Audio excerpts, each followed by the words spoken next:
Guys, we're in the middle of the pandemic and these are trying times. It's hard on our mental health, our mental state, and this is why I love our sponsor today, BetterHelp. They're the largest online counseling platform worldwide. They change the way people get help with facing life's challenges by providing convenient, discreet, affordable access to licensed therapists. BetterHelp makes professional counseling available anytime, anywhere, through a computer, tablet, or smartphone. It's brilliant. Sign up today. Go to betterhelp.com/solvinghealthcare and get 10% off sign-up fees. Welcome to Solving Healthcare. I'm Kwadwo Kyeremanteng. I'm an ICU and palliative care physician here in Ottawa and the founder of Resource Optimization Network. We are on a mission to transform healthcare in Canada. I'm going to talk with physicians, nurses, administrators, patients and their families because inefficiencies, overwork, and overcrowding affects us all. I believe it's time for a better healthcare system that's more cost-effective, dignified, and just for everyone involved. Welcome back, everybody. Thank you for joining the show. I am super excited to bring Dr. Zayna Khaya to the mix. This episode is going to blow your mind grapes for real. Before jumping into it, let me tell you about some of our ongoing promos. A lot of hype with our cancer and lifestyle modifications episode with Jason Fung and Stephen Tucker. If you hadn't caught it yet, go to solvinghealthcare.ca/cancer. Check out that bad boy. As you may have heard in other recent episodes, I've been doing a lot of keynote speaking in regards to COVID response, BIPOC communities, implications, and also anti-Black racism. If you need to track me down, you can find me at quadcast99@gmail.com or just go to solvinghealthcare.ca. It's been fun doing a lot of this advocacy work. Okay, let me tell you about Zayna. She is what you call a future strategist. Okay, she's looking at ways how we can plan for the future in a way that we can improve the care delivery, improve the care in general to our Canadians, embracing technology so we can provide more efficient, compassionate care. And this is my language. I heard her speaking at one of our board meetings, and I was at the edge of my seat. I was like waving my hands in the air like I just don't care. Okay, it was amazing. A little bit about Zayna, like she works for the SE Health, looking at ways that improving care delivery for our elderly population. She's on faculty at Singular University, Exponential Medicine Stream. She's got appointment with the Rotman School of Management. She's got PhD back in 2001 for diabetes research.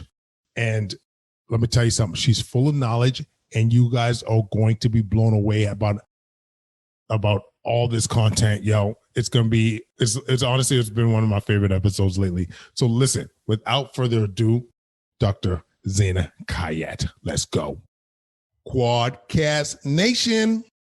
We got another fantastic episode. If those that are watching on video, I'm actually standing for this one because I'm that jazzed up. And I know, Zayna, you're jazzed up for this too. If you're not yet, you're going to be. Yeah. So I would like to introduce to you Dr. Zayna Khaya. She is all things healthcare, futurist, really one of the great minds in terms of where healthcare is going in the future. So welcome to the podcast. Thank you, Kwadwo. Look, I'm going to record that intro and make that my morning alarm to start the day. Gee. Absolutely. We could add an interpretive dance in there too. But thanks for joining. You're a mom. I don't know how many companies you're a part of. Author and great. I mean, just one of the best minds as far as I'm concerned in terms of healthcare. And just a quick background. I got introduced through you were on a board of governors meeting at CHIO, and what you threw down absolutely blew my mind. So why don't we just start with, how did you get into this theme of being a futurist? Like when I hear futurist, I think of obviously like a robot or I don't know, Han Solo. Maybe that's a little bit weird. I don't know. But yeah, how did you get involved in this? So, I mean, first thing, people like to call me a futurist.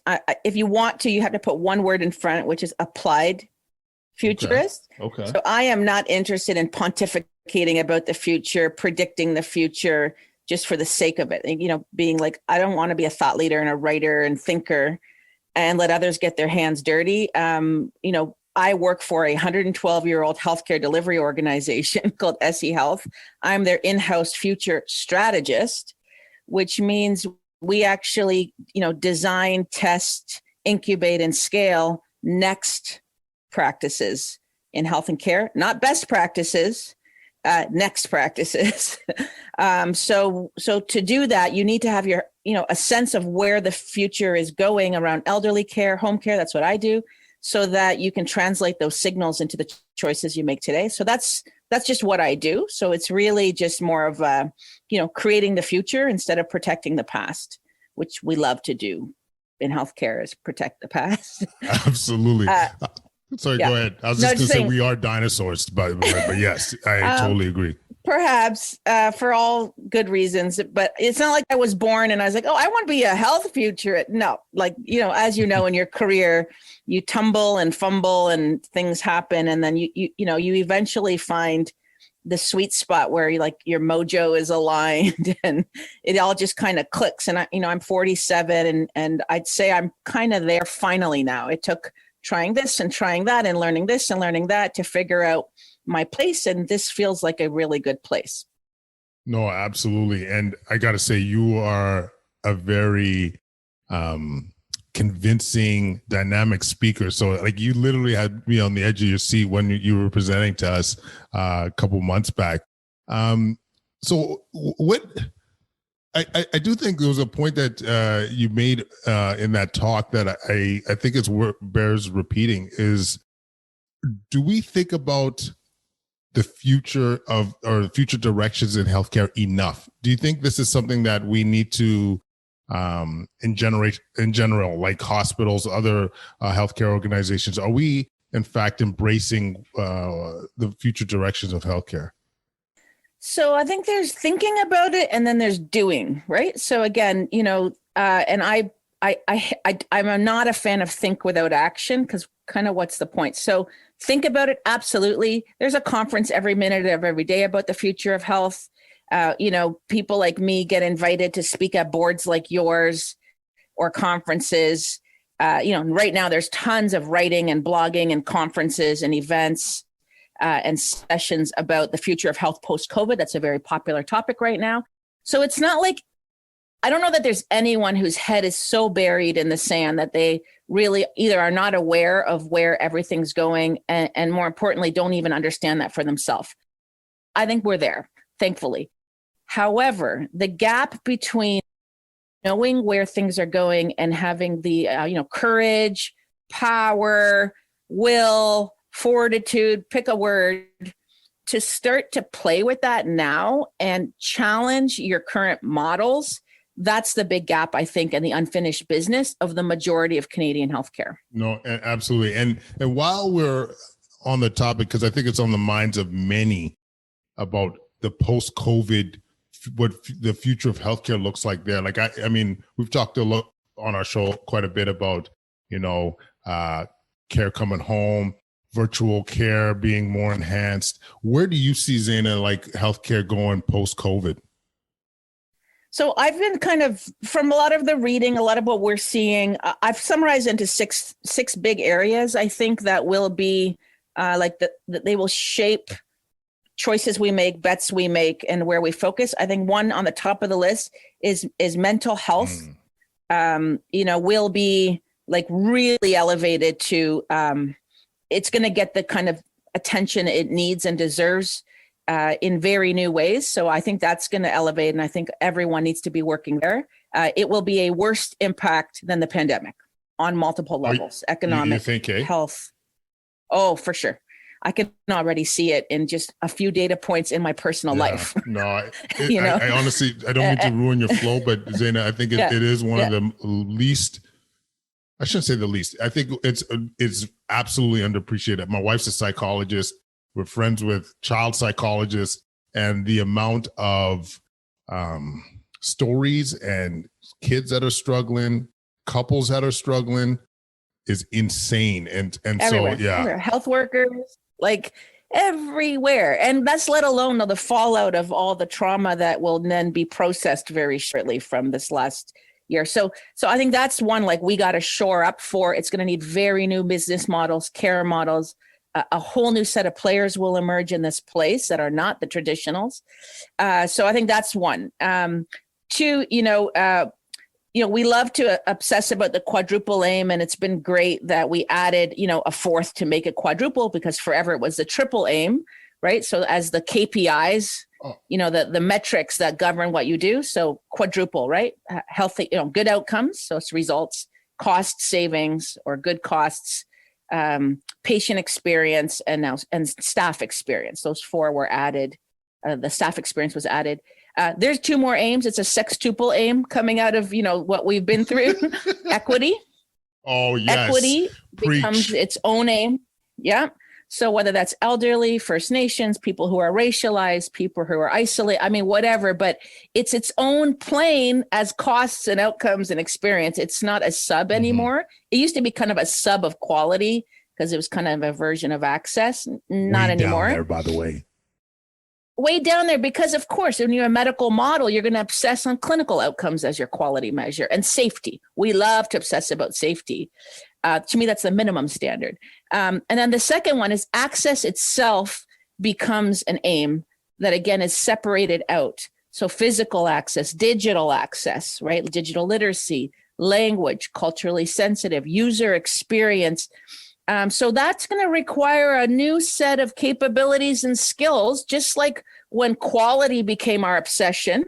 Everybody hired a chief quality officer. Everybody had quality metrics. We built an entire agency in Ontario with 200 employees just for quality. Do you have an opinion on this? Like, do you think, like, I don't know if I'm reading into it, but like, No, I'm just saying the infrastructure will catch up. Okay. On these other new things. So we emancipate from, some very narrow views of what are our metrics of healthcare. That's my point. Just like innovation, right? Everybody now has an innovation team, an innovation office. There's courses, there's infrastructure, because it's the new layer of capabilities for healthcare. These two are going to be the next. Every health org now has a diversity, inclusion, something officer, equity officer. We didn't have that a year ago, my friend. Okay, so that's number two. Number three, and I just like to reframe language of home and digital. I don't think that's the right word. The big driver is the continued dephysicalization and hospitalization of healthcare, which means you don't go to the care comes to you. There's a great saying with the vaccines. Like vaccines to the people, not people to the vaccines. Preach. I'm like, serious, especially when it comes to marginalized communities, yo. Oh yeah, like for real. You got Peel, you got these Scarborough areas where these guys need to get to work. They can't take time off. You want to really bite this and nip this in the bud. Bring it to them. Bring it to the people. I hope we're thinking that way. Zayna. Some are, but again, because we're such a facility-based paradigm, what did we do with testing? Hospitals. What did we do with vaccines? Hospitals. Like, really? So like, imagine if there was no Amazon and your only option for buying anything was going to a big metropolis called a mall. Yeah. Like, who does that anymore? Yeah. Some people do, but it's not the dominant channel. So anyway, and then dephysicalization is a little bit different. That includes, the physical aspects of bricks and mortar, but that's hyper miniaturization. So massive capital things like MRI machines, surgery, highly minimalized, almost to nothing. And eventually they do become nothing because they get replaced with software, right? So digital therapeutics will replace pills, like virtual reality as a therapeutic for pain management, as an example. Software will replace humans for high volume, low cognition, repetitive cognitive tasks that you would rather save your precious, highly trained humans to do the high value stuff that only humans can do. So almost like, not to ruin your flow again, but like using AI to book these, not even AI. Not even AI, my friend. Just book your appointment. Yeah, just good automation software. Yeah. You don't need no intelligence for that, right? That's so true. And again, COVID, obviously, this shift massively accelerated because now the cost of physical contact became a major variable in deciding whether or not you get care, how you get it, and where you get it. And so this trend that was happening anyway, it really accelerated. Mm-hmm. So, Kwadwo, when we meet in a year, chemo will be done at home. Dialysis will be done at home.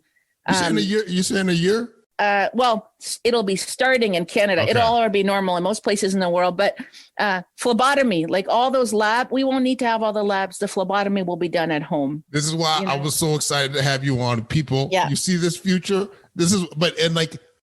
What I like about what you're saying, Zayna, too, is like how sensical it is, and how we'll talk a little bit about the logistics about scaling this too in a bit, but absolutely, if you could bring care to home. I think even there's going to be a mad economic case for a lot of these interventions. But yes, I there's an economic case, there's an experience case. There's so many cases. And we're the country with a huge floppy geography like Canada. Wow, is there a case? Yeah. From equity and access. Okay, number 4, related, but a little bit different, is this kind of framing of care anywhere, but also work anywhere. Which would mean school and education anywhere, right? We have a highly trained workforce that is a lot of capital and cost to just prepare this amazing workforce in healthcare, and let alone where care happens, and the work to support that, whether that's government policy workers, I'm a corporate employee, back office, finance, IT, whatever. This opens up so much options for, again, new experiences, lower cost, better experiences, but optionality. And for when we have such a workforce shortage in healthcare and a talent shortage and a tech shortage, I think this is going to be a game changer for a country like Canada that will not be able to groom the talent it needs to support the demands of healthcare. Number 5 is just the whole fallout of the nursing home challenges. I think everyone's commented that the same issues have been talked about. The same reports have been written for 25 years. Nobody was surprised. I think this one will be a tipping point that will finally lead to some pretty big changes. And I think there's good signals of that. And then finally, the 6th area of focus is just the workforce of healthcare, the scarcity of that workforce, burnout. And, just like what happened coming out of the Black Plague, one type of economy that will emerge from COVID is the essential economy, right? The essential economy. Or some call it the caregiver economy. But the essential economy would include your grocers at Sobeys and your janitors and your subway drivers. But our health workforce, which is 2 million Canadians, will emerge, right? And like what happened after the Black Plague, when the governance model of the day was serfdom. So you had your noble class and you had your serfs, and, your serfs were your peasants, your farmers. And then all of a sudden, this disease decimates, 25 million Europeans, 1/3 of the whole continent. Now the most important people are the people who make your food to let you eat if you're the noble. And now they had power because 1, you can't let them die off like flies. Right. And 2, you need these people. And that's kind of all you need back then was just food, right? There was no other service economy. And so, the Black Flag was credited with ending feudalism and serfdom. And I think that, and there's some economists in Canada that write a lot about this, I think this service economy, the essential economy, the caregiver economy will emerge. And we will, hold these people so sacred, how we pay them, how we honor them, and how we recruit them. And I think personal support workers will emerge, an attractive job that you will be honored to have. It will not be a stepping stone, to go do something else.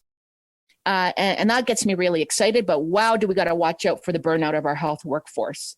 That could be a massive risk. Wow. Oh my God. I'm so, okay. I'm jazzed up for a few reasons, but we're going to hit up a few of these points. We're going to start with number 1 again, the mental health crisis that you're predicting in the future. So what kind of, in terms, like, and it ties well into the burnout of a lot of healthcare providers, by the way, where do you see the models changing? Like, for example, are you predicting, we've been saying, even Andre Picard's been saying, why aren't mental health services part of the, Health Canada Act? Health Act. Yeah, like, why should Canadians have to pay 200? I think my wife charged $220 an hour. And if you don't have insurance, we're in a government town, which is, we're blessed for that. But like, there's a ton of people that would need the care that don't have the funds. You know what I'm saying? So where do you see that changing in terms of the delivery? Again, I'm going to admit this is not my day-to-day expertise. Like, I'm much more in elderly care, so I don't want to kind of go beyond what I know, but just from what I'm seeing, is absolutely number one will just be a much massive democratization of access, access, right? Because again, we bottled up these services in highly trained professionals called psychiatrists and psychologists, which you cannot scale. And those people required you to physically be in the same room at the same time for it to count as care. Well, that's a massive access problem. And so I think now, just because of all the conditions, as mental health doesn't really need a physical exam. It's like it always was the first to go in terms of this idea of decoupling time and place from a care exchange. That now really opens things up, because you can source a wider pool of professionals and let really anybody access anywhere through whatever channel. And the old school copper line telephone, good enough. Like, this does not need to be. So, and just one signal, like a little company like Mind Beacon, which started, I want to say 5 years ago, as, a digital platform for accessing psychotherapy. And again, the founder did this because he himself, who was a private equity, leader in Canadian business, Sam Dubach, he shares the story of how he kind of came into a pretty serious encounter of mental health challenges from a crisis in his life. And he's like wealthy, very connected in the city of Toronto, and could not navigate how to get help. Really? And he's like, then how the hell would, anyone else who's not a white, male, rich, privileged person do this? So then he stopped everything and started this company. Anyway, they IPO'd last year during the pandemic. I've known personally dozens of virtual mental health companies that have been at it for 10, 15, 20 years and gotten nowhere. And now all of a sudden, this company in 4 or 5 years, is now traded on the public stock markets, which means there's a confidence from the markets that if you invest in this, you're going to get a return, right? So I think that's a great signal that we don't got time to dilly-dally here, and we're going to find whoever can make the solution that gets to people, gets people the care they need. We're going to back them, and it doesn't need to be your old institutions. Absolutely. And like, this is we need to embrace where, like, the access, the tech, where we could, just like we're doing now, Zoom call, we could access some of the best psychologists, psychiatrists, counselors, or what have you, companies. Like, one of our sponsors is BetterHelp, exactly the same principle. Yeah. And obviously they've been blowing up. But yeah, absolutely, this should be embraced. I still think as a society, we still need to support, like, financially support these initiatives. Like, you know what I mean? Like, absolutely. It's really, I mean, when we talk about equity too, like, you think about who's been hit the hardest, like, from COVID, from the measures we do to mitigate COVID, and then, some of the secondary consequences when it comes to mental illness and all that stuff, and having access. So, like, yes, this needs to be better accessible or financially supported.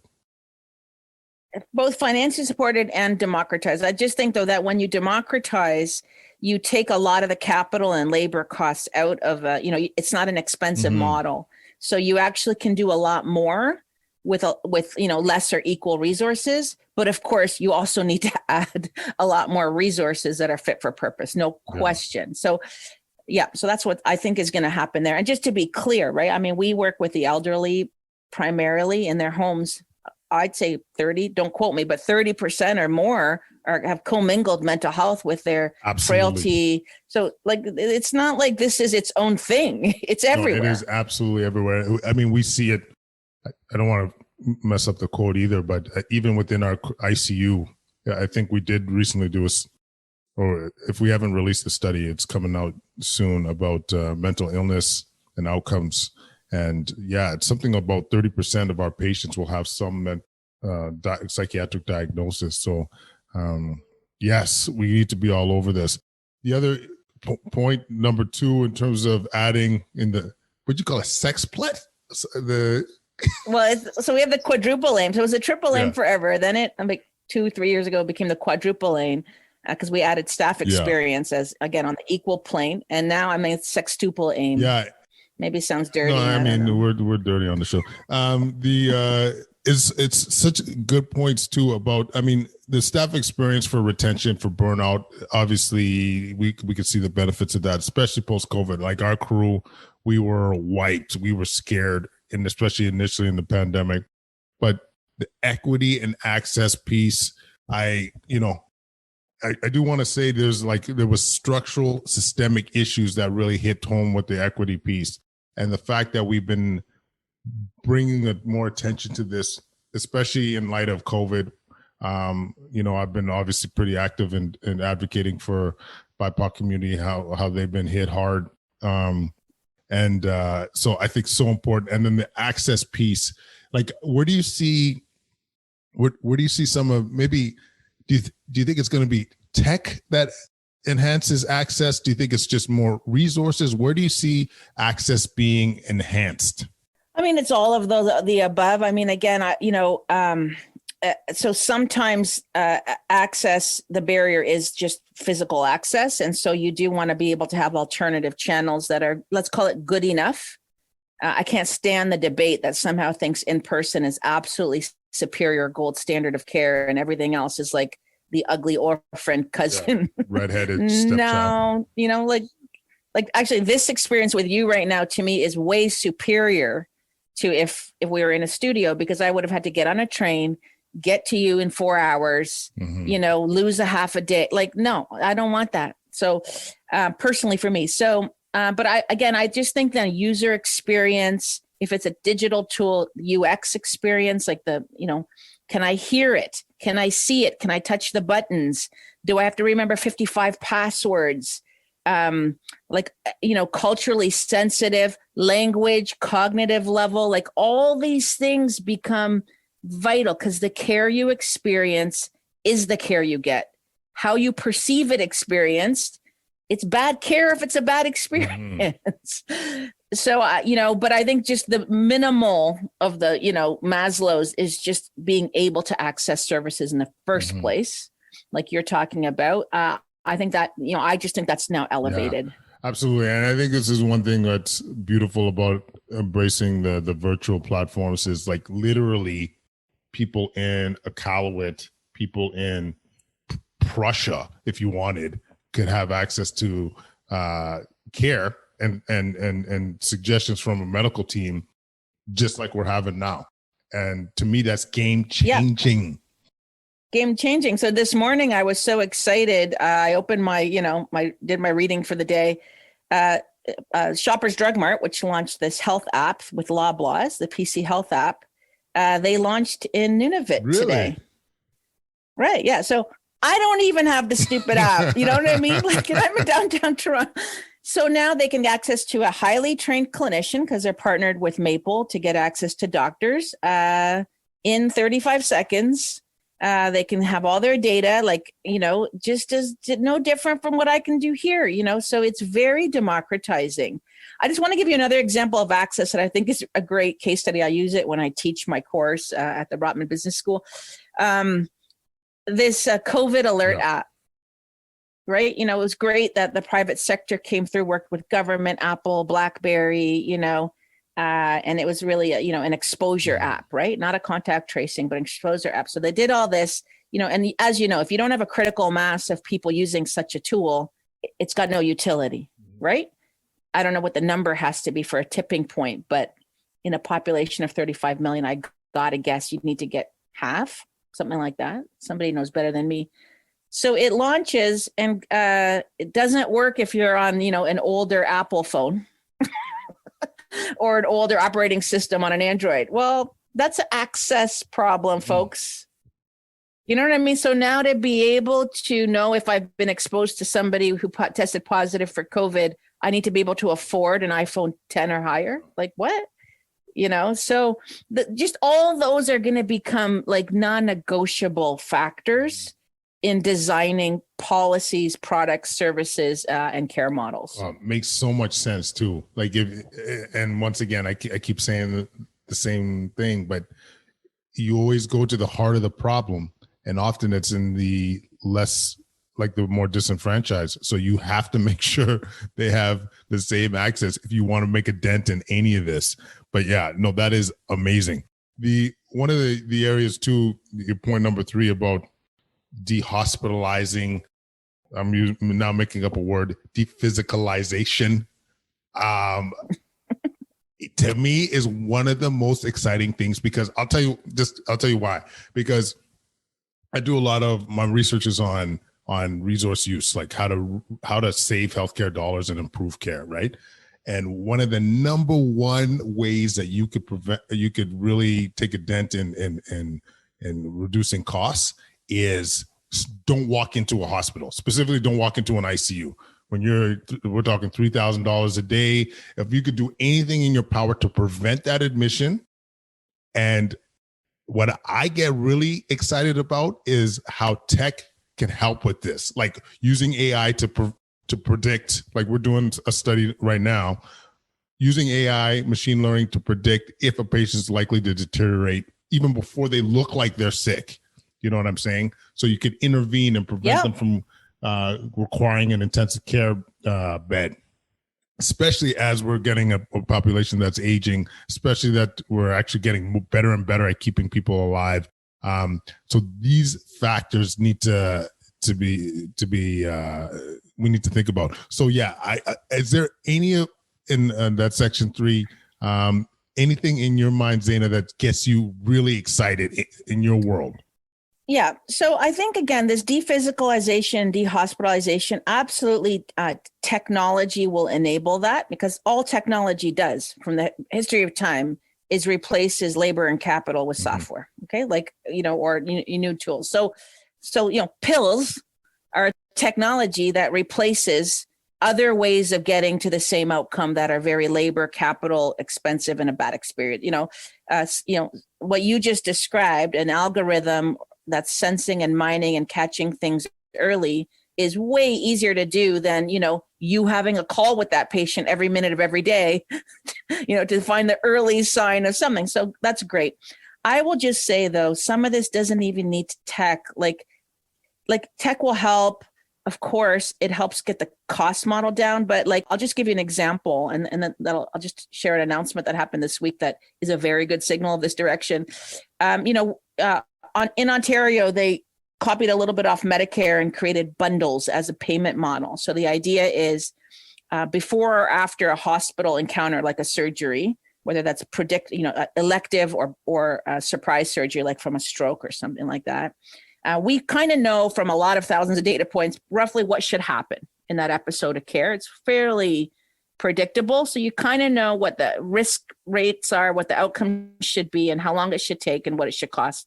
The old way was, all the pieces, like the primary care, the hospital people, the surgery, the drugs, the devices, each got paid their part because they just billed for it. And the bundle model, which Medicare introduced in the US and Medicaid, is no. Here's the price for the whole thing. You players, you figure out who's going to do what and how you're going to divvy up the money. This is what we're prepared to pay. And, you got to hit these outcomes. So anyway, money got released for 8 bundles, post-cardiac surgery, stroke bundle, hip replacement, those kinds of things. So we did one with Trillium Hospital where we would try to get people after cardiac surgery, instead of 5 days length of stay recovering in the hospital. And as you said, you can quantify every day of hospital a bunch of things, not just what it costs, but decompensation of the person and what have you. And nobody wants to be in hospital. Anyway, get them home in a day and finish that hospital care at the home, which we call the homespital. And so sure, you need some tech tools like you're saying that are monitoring blood pressure, whatever. So sure, you've got a few tools. Guess what? And then, as home care people, we do the care in the home because you don't need a doctor. You just need a nurse and a bit of help. And then you could check in with a medical person at the hospital. Guess what? The number one technology that made this a slam dunk value proposition, no readmissions, old school telephone, because these patients just wanted to know that they can call somebody 24/7 and we're there, And guess what? Did they call 24/7? No, we ramped up all these 24/7 nurses to be ready, because patients are going to call at 4 a.m. No, they didn't. They just wanted to know they had that. And the old model was you were discharged from hospital and you were told, if anything seems off, come back to the ER. And in our model, it's like, no, just call your nurse. And if you need to, they're going to come to your house. You guys know how sexy this is? Sorry, I didn't mean to cut you off. Sorry. Yeah, no. You know how sexy this is, man, for real? Like, snap. Yeah. No, let me just say this to people that are listening. The longer you stay in hospital, for real, the more likely you are to have complications, the more likely you are to stay longer. Do you know what I mean? So the idea of getting you home as soon as possible in your environment, you sleep better, you're probably less likely to be delirious, you're saving a ton, your experience is better, your food is much better. You don't have bells ringing all night. Exactly. This is beautiful. And this has happened already. This has been happening. It's been published. Again, this is not rocket science. This is the standard of care in most places. There's at least one hospital in Canada, Women's College Hospital, that basically reinvented their whole business model where they do surgery, but you are home within 12 hours. Nobody can sleep overnight at this hospital.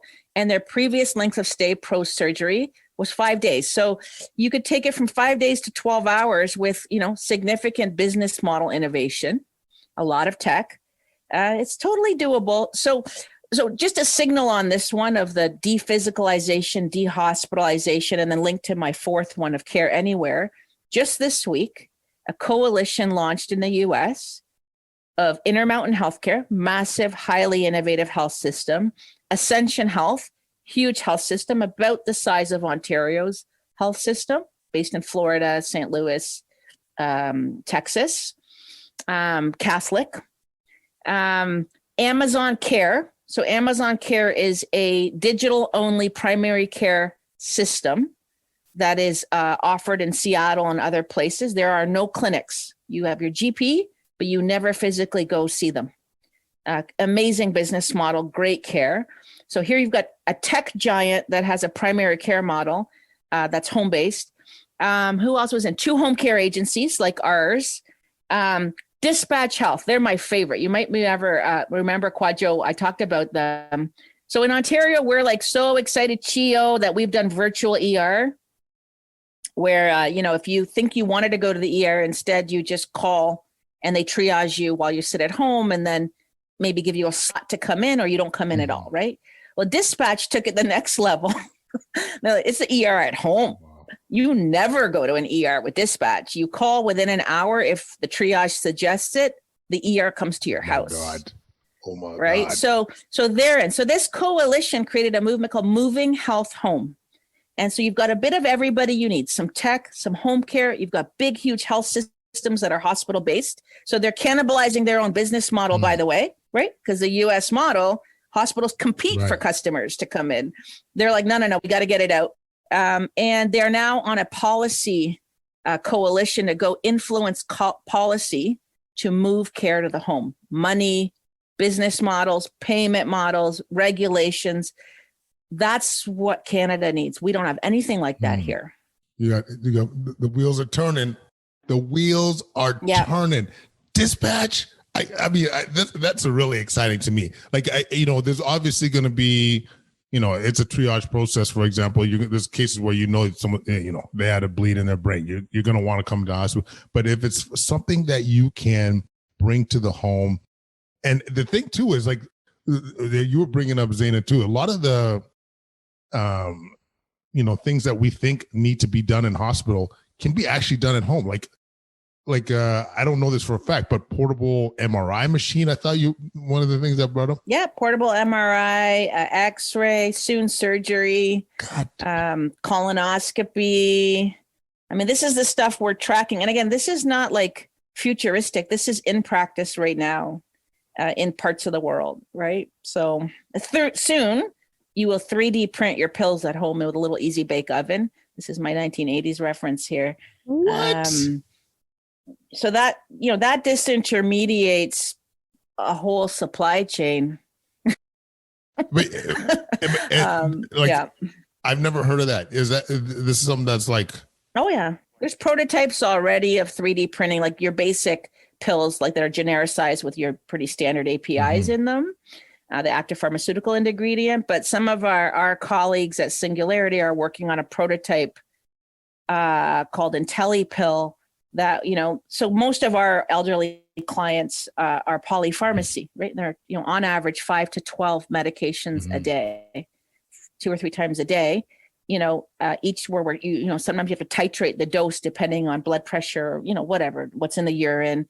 And, you can use a pill cutter, but really, so anyway, so IntelliPill, where like literally it's a little easy bake oven that prints one capsule that's got all the things in it that are dosed for that specific biology for that day. Wow. Vitamins can be in there, CBD oil, whatever, so, again, those are early. Those are most things I talk about exist in the market. That's happening, but there are 3D printed pills now. And guess what happens? If you're a space astronaut and you have diabetes and you need insulin, you're not flying up there with vials of insulin.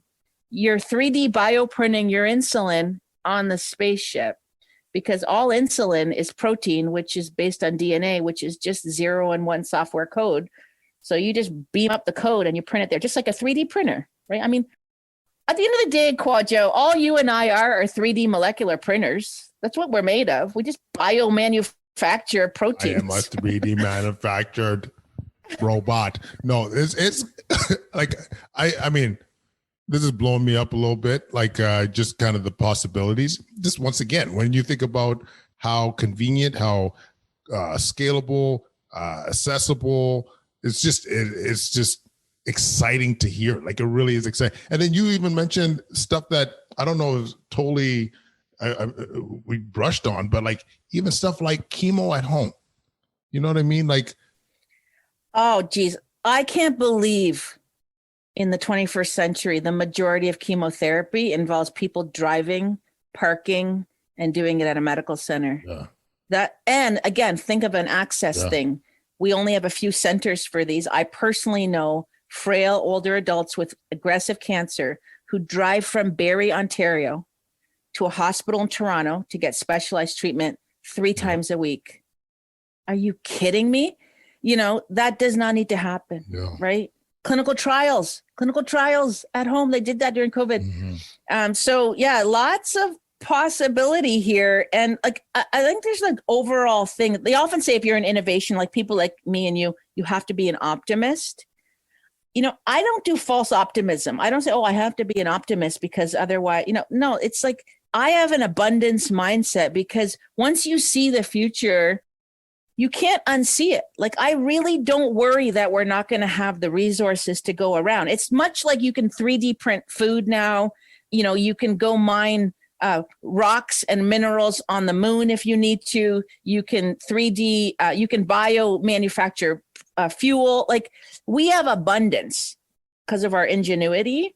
I don't take a scarcity mindset, but in healthcare, because to unlock that abundance requires changing policies, frameworks, institutions, like medical school. Kwadwo, why do we think in the 21st century you still have to do 12 years of training when everything else is accelerated in the world?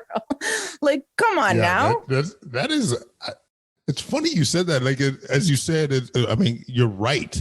Like, there's a lot. I mean, it is accelerating a bit. They're doing this competency by design or something like that, where they're basically, as a resident, you advance based on how many experiences with XYZ you had, like how many intubations, people you put on ventilators. And if you progress nicely, instead of 5 years, you could be done in 4 years, for example.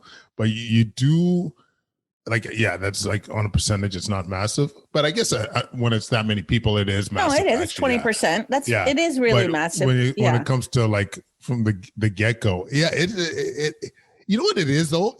It really is, and I harp on this a lot on the show, but we are resistant to change, like, within medicine. Like, even like when I was a resident, I would be on call. I would start at 7:30 or 8 in the morning, and I would be off technically between noon and 1:30 p.m. the next day. I could have slept anywhere from none at all to 3-4 hours, but I was expected to be functional. Like, what the hell is this? You can't be functional with 30, not sleeping in 30 some hours.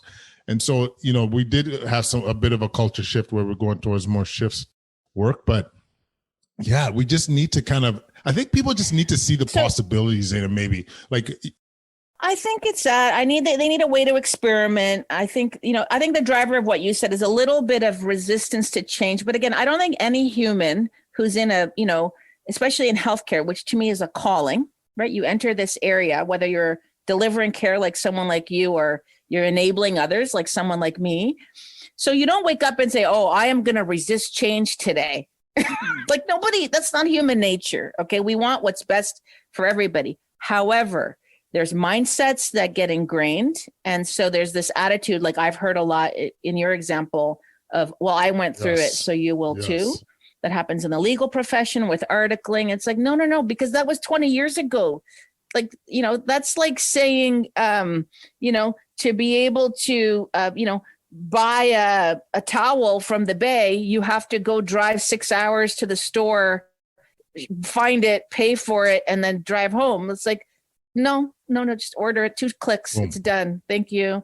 So I think that's one. I think the other, though, which is a bit of what I'm hinting at, is because particularly in public goods, we've created institutions, right? Institutions of medicine, government institutions and policies and frameworks.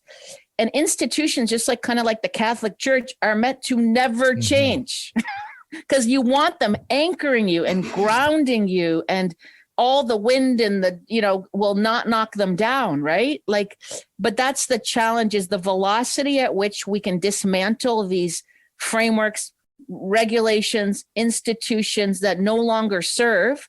The speed is way too slow, that metabolism, relative to the rate at which you and I want something different, either as a health worker or as a patient, and as society is providing better tools. Yeah. So it's just a big clash. And so I'll just say this on this, though, that's a bit of, one of the, we say silver linings of this COVID experience is we wouldn't allow these things to slow us down because there were huge consequences.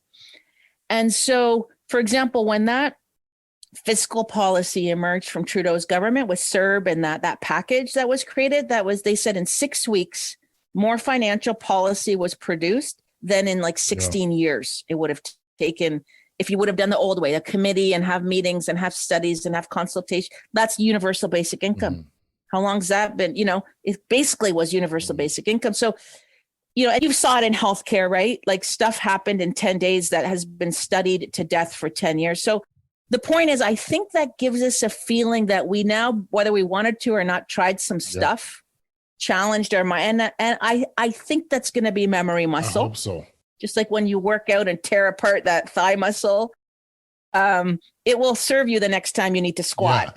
Yeah. That's really, I hope we retain that, Zayna. I really hope, because the agility during COVID was beautiful. Something I've never seen in healthcare, even close to what we've been doing in my lifetime, where we, like, even within critical cares, totally switch gears in our approaches to COVID, intubate them later instead of early. Like that shift, like all these kind of, stop giving hydroxychloroquine, like all these things that normally would take forever. Like like Forever. often even within critical care, there's studies that are 10 years old that we still don't adopt now. But I just hope there's that shift. There's one other thing that I thought that would, I don't know if you had exposure to this, but I think would also scale or impact the workforce. I think of our ICU nurses, for example. They could take care of a lot of patients in my mind if it wasn't for like the charting, the paperwork, and all that stuff. Is so redundant. Tons of and it's a lot of that stuff is mediated by on policy somewhere. I don't know if it's a college or a hospital, what have you. But even things, simple things like that, like whether you had tech where you could just say exam normal, and it would just, I don't know, spew off some document. Yeah. And I'm sure you've seen prototypes like that. I certainly have. I saw those 4 or 5 years ago where you're just doing whatever procedure and you're just talking the whole time, and it's going straight into the EMR with no errors. That's totally possible. I mean, we're working right now on bringing in a lot more automation, like we call it a digital employee. So, everyone on this podcast can listen. Think of like the same 10 types of transactions you do of like an email comes in, you reply this, then they ask that, then you answer this.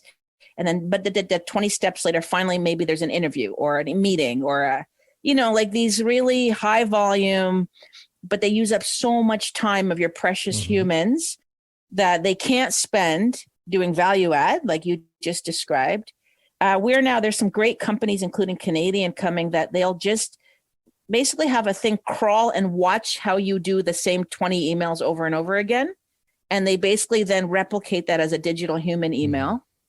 And it does it for you. But for the person you're interacting with, they don't notice the difference. It's not a chat bot. It's literally just you extending. So that could go in any direction, charting. Absolutely. Like, and then what I love, it's all about, like, I think you and I probably have cut from the same cloth. Like, I spend a lot of time thinking about how to be more efficient with my time, my day, everything. Like, I read efficiency books and what have you.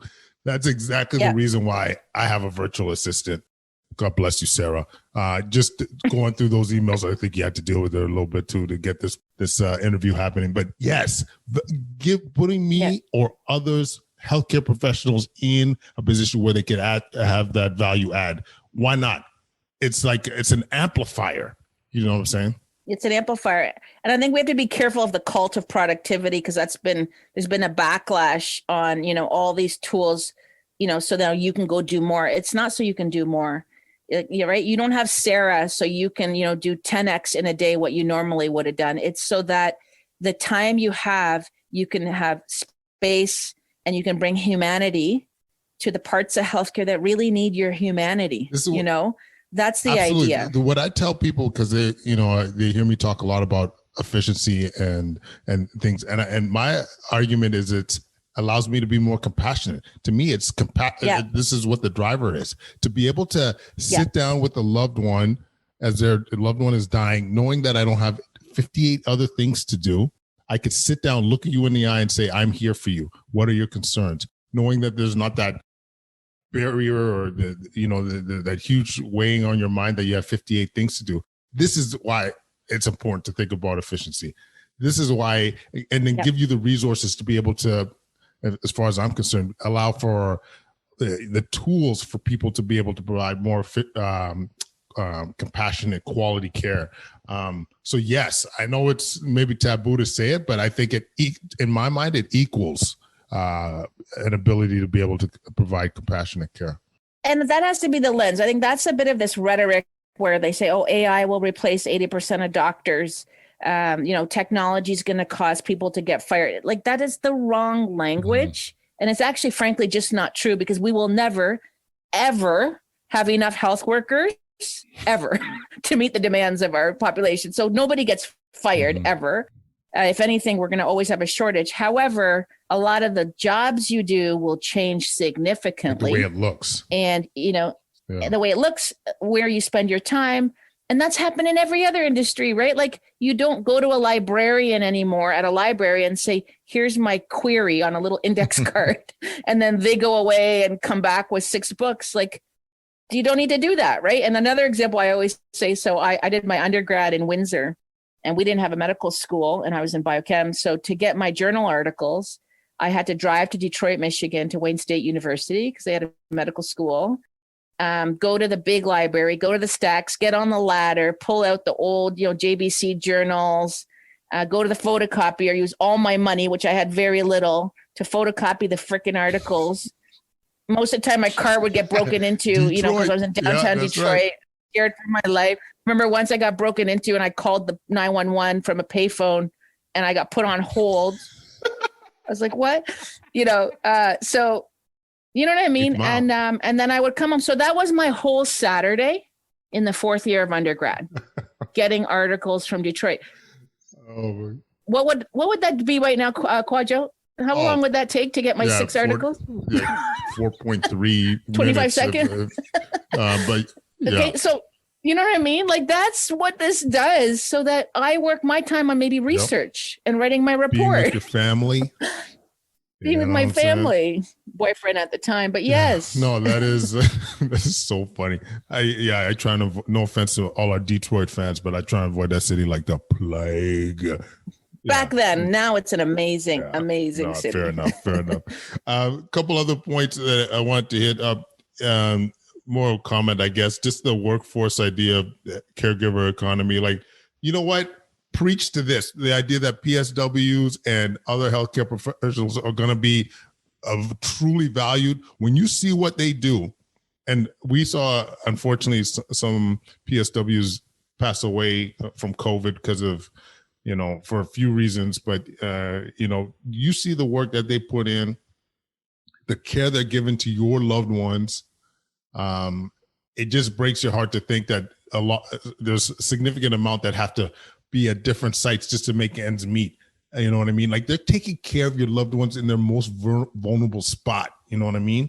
Like the idea that I never put this together, but the idea that they're going to be valued get their true value is beautiful to me, Zayna. I'm really glad that. Yeah. I mean, again, I'm basing, and this is the discussion, because we look back at the past crises to see what emerged that were like, let's call them unintended consequences. And like that was the elimination of serfdom and this kind of elevation of the essential economy or the caregiver economy, and there are many others like this, right? If you look back, like World War II, like brutal crisis, but we got the internet out of that. We got radar out of that, we got some aircraft engine technology out of that allows you and me to fly to Rome in a day, So 9/11, right? We learned that overnight we would change our beliefs, attitudes, and behaviors around our own data and our own security for the public good, right? We allowed surveillance economy to emerge. Well, that's the COVID tracing app. Same thing, like we're allowing an app every 15 seconds to say where I am and share that with some database. Are you kidding me? Would you have agreed to that a year ago? So I think there are patterns we can take comfort that things do come out, and then our job is to make sure it happens. 100%. I love it. Zayna, before we go, there's one other topic that I couldn't help not to ask you about, and if I'm not mistaken, you've authored material related to this. Where do you see this in terms of the future direction when it comes to aging? I know a lot of us, especially like those that are listening to this, I'm pointing to the grays in my beard. They're coming across. Swear. I barely could get out of bed because of hockey last night. So yeah, like where do you see this going? So again, we're SE Health. We're originally, we're a care company, right? We've been in care for 112 years, mostly the elderly in their homes. And so me coming in 2018 to set up a future shop. I guess that used to be the name of a Canadian company that went the way of the dodo. But anyway, we realized that we cannot create the future if we focus on care of the elderly, because now you're very narrow. Now you're in the health system and those mental models, that it's actually about aging, and care is just one component of these people's lives. So for us to understand what is the aging going to be, what are the new social constructs, beliefs, expectations, tools, frameworks, business models. We did a year of research with Idea Couture, and that led to our book, The Future of Aging. Healthcare is one chapter. There's 5, but the others are around housing and communities, around money, how you spend money, how you save money, how you leave a legacy, retirement, rewirement, labor force participation. That's one chapter. There's one on tech, of course, but not just for health. And then one on ageism and identity of aging. So for us, that's like our Bible. If you wanted to spread Christianity, like this is our roadmap and guidebook that informs all the work my team does, because we're working on all those 5 futures of the 5 chapters. At the end of the day, here's the nutshell of the book's thesis, and this is what everyone's kind of saying, and it's triggered by the baby boomers, right? So they're kind of just turning 70 now. As they went through their age waves, birth, kids, teens, entire new markets and social constructs were created because of this big wave of people: suburbs, malls, McDonald's, Toys R Us, pediatricians. So now they're in their 70s. We don't even know what new markets they're going to create, new types of housing, new types of financial products, new types of labor models. So that's the story. And I'll just tell you, just today, I saw an article that the data came out in the US of early signs of, there was the baby boomers. There's now a baby bust. Birth rates massively declined in this last year. And so that's going to be another whole wave we're going to now follow, that's going to change society. And so we just wanted to be ready for that. So that's what we explore in the book. And we use it for our own work, but we now help other organizations, whether you're a bank, retail pharmacy, a hospital, government. I did a talk about it with a law firm recently.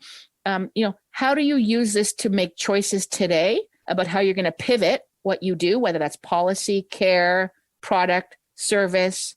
How do you pivot today to meet this population where they're going? Otherwise, you're going to be left on the side. I love it. Like holistic. What all these aspects that are you need to be addressed amongst any human being, but our aging population. The thing that wasn't intuitive, but as you say it, like even the financial aspect of things, like how does that change with time? And I just really appreciate you, like the forward thinking, the like not waiting for the problem to happen, to actually be ahead of the game so that, things are as smooth as possible. Man, this is.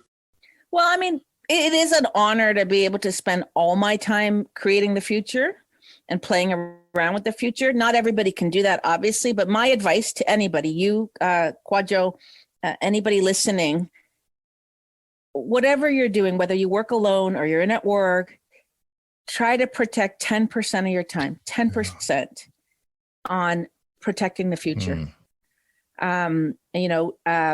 Trying new things, experimenting, testing, piloting. And if that means that 10%, that half a day a week is your side hustle, maybe this podcast is your side hustle, right? Because I don't think you, Kwadwo, would have learned what you're learning working every day in the ICU. Not even close.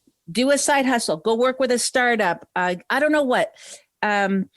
It'll inform your day-to-day job every day because you can't unsee the future, right? You can't pretend you didn't see that thing or experience, So then the next time somebody comes to you with something that protects the past, you'll be like, no, that's inconsistent with, where the world is going. So that's my biggest advice, if you can. And I think if all of us spent a little bit of time creating the future, I think we'll be in a really good place soon. I want to jump out through the screen. Like what Zayna's saying too, guys, like, in my personal life, like I try and schedule a bit of time for just creative thought. Like that's part of why I'm here right now. The podcast, research ideas, solving wellness that's coming through. I'll tell you about a second. But all these things is because you have that time to think. And once again, that scheduling it in, being a bit more efficient allows for that time, that creative piece. And I got to tell you, Zayna, I'm so glad you came on the show because this is what Solving Healthcare is all about. It's about how do we create a healthcare narrative that is solution-based, like it provides better care, more efficient care, more compassionate care. And that's what we're talking about today, creating that roadmap, creating that vision so people see it. Because this is what happens when you talk about it like this. People are like, remember Zayna talking to Kwadwo on that thing, and they're talking about how we could bring home care to home? Well, maybe we should pilot a project like this. Maybe we should. Exactly. You know what I'm saying? It starts with a conversation. Exactly. We call it changing the boogie on the show. It's all about changing that boogie, because all we're trying to do is create better care for our people. And this is why, like, literally, I'm dancing, people. I'm dancing on this soon to be outro, because this is why I'm doing what I'm doing. I'll just say, like you said it, I think a couple of my brain hurts or my mind exploded. Like, we use that metaphor, and like, I do it all the time. Like, a KPI for if I give a talk is like how much brain guts is like dripping off the wall. But think about what you mean by that. All that's happened when you listen to a podcast or whatever is you had a shift in your brain. That means your mindset, that's all you need, that little shift. And then you're your new brain, you know? So I'll tell you, like, what keeps me going, I'll be honest, and we'll wrap up, is like, you know, my job day to day is not this stuff. Like, it's actually to build new care models, new business models, scale them and test them. In 3 years, very little of what I've worked at has actually been successful, because we're working on some pretty hard stuff, but that's okay. So that's very like flattening for me. You know, I actually want results, and I kind of tell my CEO, I'm like, you know, you should fire me, because like nothing I've done has actually really been delivered at scale. However, I think my ultimate impact might be like a couple of these brain dislocations that got caused, you know, on this podcast. If one or two of your listeners today, something validates in their thinking that lets them close the gap to action. Or like one time I did a keynote for the Canadian Medical Association at their big conference. 2 or 3 docs came to me in the last 3 years, like, Zayna, just because of something about that moment, I'm now doing this, you know. That's going to be my legacy, I think. And whatever, dude, I'll take it. I guess I just really wanted to emphasize what the scalability of what you're doing is. Like, for me personally, like we work with a ton of residents. We have a platform on the show. That one doctor might scale it up to the students, to their organization, and that mindset shift is seen, and it's contagious. I don't care what anybody said. I like, it is contagious. And when you could create that for people, it is truly changing the boogie. Well, bless you for doing this podcast, because it's a very important platform. Thank you, Zayna. And let me just formally thank you again for agreeing to do this show, because once again, every once in a while you do a show and you get, I call it juice, to like want to do better, to realize what your calling is, just that nice reminder of why you're doing why we're doing what we're doing. So I am super grateful. Thank you very much. And you know you're coming back on the show for shizzle. Faux shizzle. Thank you so much. All right. Bam. I hope you appreciated the enthusiasm on that one, because that was just pure freshness coming at you in full effect. Thank you, Zayna. Again, that was incredible. Just to give you some context too, like, this is what we're trying to do. We have that Solving Wellness platform coming through, really trying to improve reduce burnout amongst healthcare providers, offering, you know, exercise, resilience, nutrition advice, productivity, all on one platform. This is what we're trying to do. We're trying to change that boogie, yo. If you love us, leave a comment wherever you listen to podcasts. Give us a 5-star rating. Helps with the visibility of the show. Follow us on Twitter, Instagram, or YouTube at Quadcast. Leave any comments at quadcast99@gmail.com. Check out our store, solvinghealthcare.ca/shop, where you got our conferences, you got our apparel. You know what I'm saying? How we represent. Anyway, guys, thanks so much for listening. I hope you enjoyed it, and we'll connect again real quick. Peace.